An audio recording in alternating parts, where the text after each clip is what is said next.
Bible గ్రంథమును తెరిచినట్లయితే జకరియా గ్రంథము 4వ అధ్యాయము 1వ వచనము నుండి 3వ వచనము వరకు మనము చదువుకుందాం.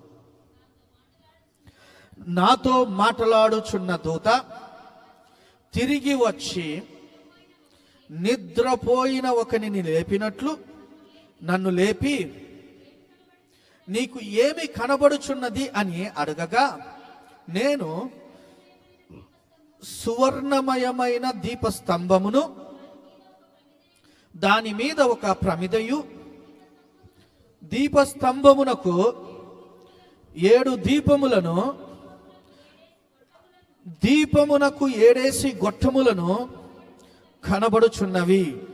మరియు 2 ఒలీవ చెట్లు దీపస్తంభమునకు కుడి పక్కన ఒకటి, ఎడమ ప్రక్కన ఒకటి కనబడుచున్నవి అని చెప్పి, నా ఏలినవాడా అడిగితిని. ఇక్కడ దైవజనుడు చూస్తున్న దర్శనం ఏంటయ్యా అనంటే, ఒక దీపస్తంభము కనపడుతుంది. ఆ దీపస్తంభమునకు 7 దీపాలు ఉన్నాయి. ఆ 7 దీపాలకు ఒక్కొక్క దీపానికి 7 గొట్టాలు ఉన్నాయి. ఈ దీప వృక్షము దేనికి సాదృశ్యమయ్యా అంటే, దేవుని యొక్క సన్నిధికి సాదృశ్యం. దీపస్తంభము దేనికి సాదృశ్యము? దేవుని యొక్క సన్నిధికి సాదృశ్యము. అది మనకు మీరు చూడొద్దు కానీ లేవియ కాండములో 24వ అధ్యాయంలో 2-3 వచనాలలో మోషేకి దేవుడు ఆజ్ఞ ఇచ్చి ఏం చెబుతున్నాడు తెలుసా? అహరోను అయిన యాజకునికి అతని సంతానములకు నీవు ప్రత్యక్షపు గుడారములో ఉన్న ఆ దీప స్తంభమును నీవు సాయంత్రము మొదలుకొని ఉదయము వరకు ఆ దీపములు వెలుగుతూ ఉండునట్లుగా చూసుకోవాలి. దేవుని సన్నిధి కలిగిన దీపములవి, దేవుని సన్నిధికి సూచించుచున్న దీపములు అవి. రెండవది ఇక్కడ ఏం కనపడుతుందంటే 7 దీపాలు, 7 గొట్టాలు. ఈ 7 దీపాలు, 7 గొట్టాలు ఎవరికి సాదృశ్యమయ్యా అంటే, ప్రభు అయిన యేసుక్రీస్తునకు సాదృశ్యము. ప్రకటన గ్రంథం 1వ అధ్యాయములో మీరు తర్వాత చదువుకొని కానీ 12వ వచనం నుంచి 14వ వచనం వరకు అక్కడ చూస్తే, ఈ 7 గొట్టములు అనగా 7 దీపములు కలిగిన దీని మధ్య మనుష్య కుమారుని రూపము కనబడుచున్నది అని యోహోను భక్తుడు దర్శనములో చూస్తున్నాడు. ఈ దీప స్తంభములో ఎవరు కనబడుతున్నారంట? ప్రభు అయిన యేసుక్రీస్తు కనబడుతున్నాడు. ప్రభు అయిన యేసుక్రీస్తునకు ఈ దీపము, ఈ 7 గొట్టములు, 7 దీపములు యేసుక్రీస్తునకు సాదృశ్యముగా ఉన్నాయి. మూడవదిగా అక్కడ ఏం కనపడుతుందంటే, ఆ దీప స్తంభము మీద ఒక ప్రమిద కనపడుతుందంట. ప్రమిద అంటే మనము వెలుగు అనుకుంటాము కానీ ఇంగ్లీష్ బైబిల్ ఏముందంటే ఒక పెద్ద గిన్నె ఉన్నదంట.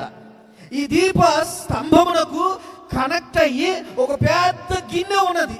ఈ పెద్ద గిన్నె నిండా ఏమున్నదయ్యా అంటే ఒలీవల నూనె ఉన్నది. ఏమున్నది? ఒలీవల నూనె. ఒలీవల నూనె పరిశుద్ధ ఆత్మకు సాదృశ్యముగా ఉందండి. చూడండి, దర్శనములో దైవజనుడు చూస్తున్న ఈ దర్శనములో తండ్రి అయిన దేవుని సన్నిధి కనబడుచున్నది, ప్రభు అయిన యేసుక్రీస్తు ముఖ దర్శనము కనబడుచున్నది, పరిశుద్ధాత్ముని యొక్క అభిషేకము కలిగిన ఆత్మ కనబడుచున్నది. నాలుగవది, ఈ దీప స్తంభమునకు కుడి ప్రక్కన ఎడమ ప్రక్కన 2 ఒలీవ చెట్లు ఉన్నవంట. ఎన్నున్నవి? 2 ఒలీవ చెట్లు ఉన్నవంట. ఈ 2 ఒలీవ చెట్లు ఎవరుయ్యా అనేది ఈరోజు మనం ధ్యానం చేసుకోబోతున్నాం. ఈ 2 ఒలీవ చెట్లు ఎవరు? ఈరోజు దేవుడు మనతో మాట్లాడే అంశం ఏంటి అంటే, దేవుని పని కొరకు అభిషేకించబడాలి.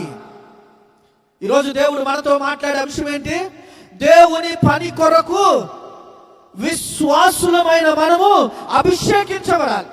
దేవుని యొక్క అభిషేకము విశ్వాసులమైన మనందరి మీదకి దేవుడు పంపునుగాక.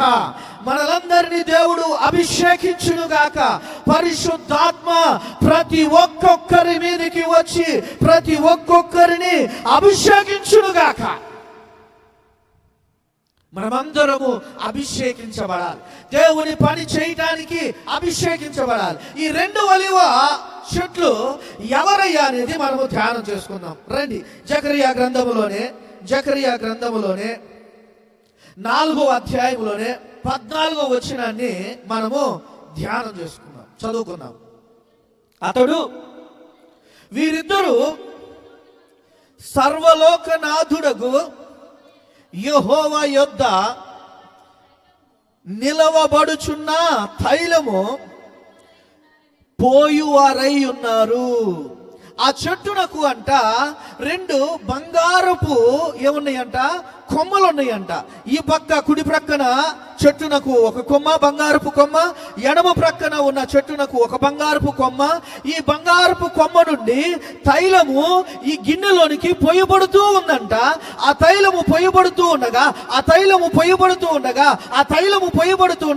ఆ గిన్నె అంతా నిండి ఆ దీపములోనికి ఆ తైలము వెళ్ళి ఆ దీపము ఆరిపోకుండా వెలుగుతూ ఉండులాగున ఆ ఒలీవల నూనె నిత్యము ఆ దీప స్తంభములకు, ఆ దీపాలకు సరఫరా చేసే పరిశుద్ధాత్మ ఎవరి గుండా వెళుతున్నాయంటే 2 ఒలీవల కొమ్మల గుండా వెళుతుంది.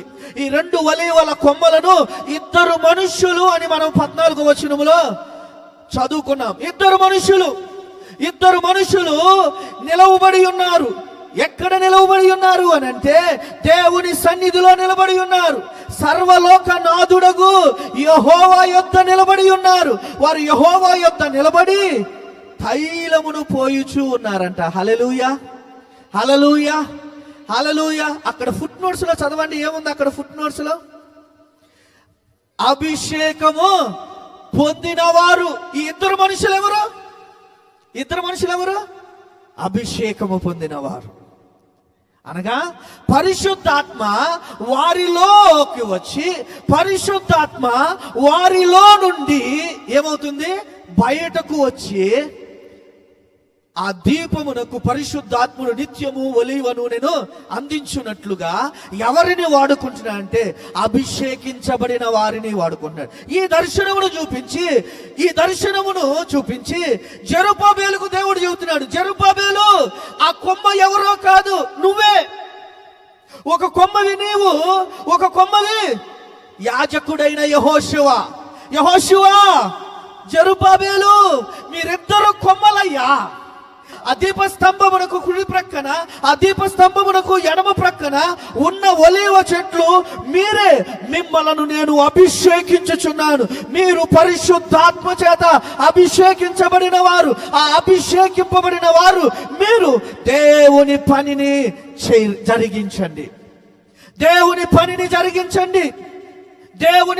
చేయండి. అభిషేకించి దేవుడు విశ్వాసులమైన మనలను వాడుకోవాలని ఆశపడుతున్నాడు. హల్లెలూయా.